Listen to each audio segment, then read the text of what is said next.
सुना बताना। बड़ दिन हो गए बही तोर से मुलाकात करे। ऐसे का?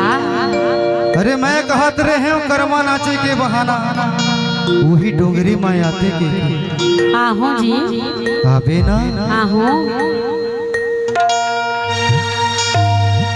ये आबे आबे जोड़ीदार ये आबे आबे जोड़ीदार ये माया दे आबे मोंधियार के अरे माया दे आबे मोंधियार के।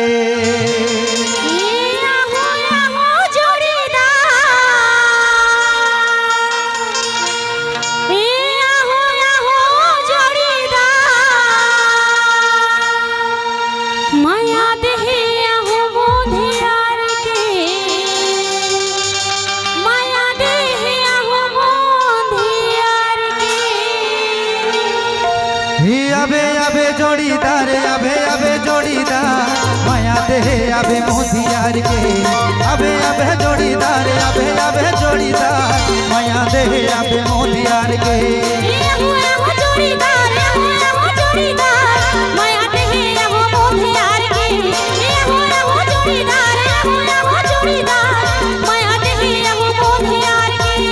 अरे माया दे अबे मोंधियार के जोड़ीदार माया दे अबे मोंधियार के माया दे अबे मोंधियार के जोड़ीदार माया दे अबे मोंधियार के।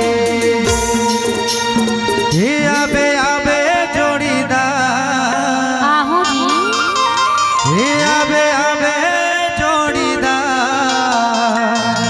अरे माया दे अबे मोंधियार के अबे अबे जोड़ीदार अबे अबे जोड़ीदार माया दे अबे मोंधियार के।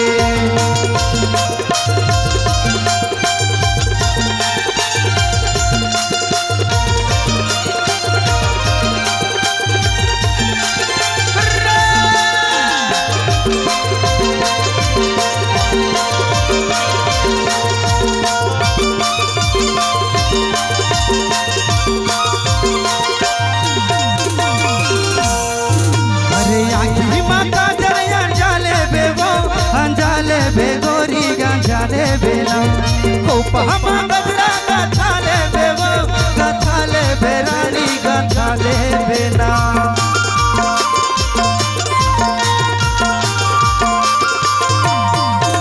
अरे आखी मां काजल अंजाले बेवो अंजाले बेरानी अंजाले बेला कोपहमा गजरा गथाले बेवो गथाले बेगोरी गथाले बेला बेरानी गथाले बेला।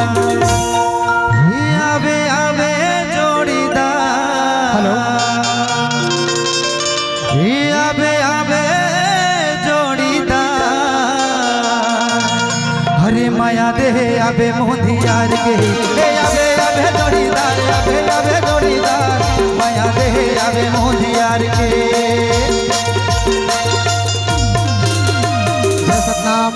हमारे बीच हमारे बिल्हा विधानसभा के विधायक श्री धर्मलाल कौशिक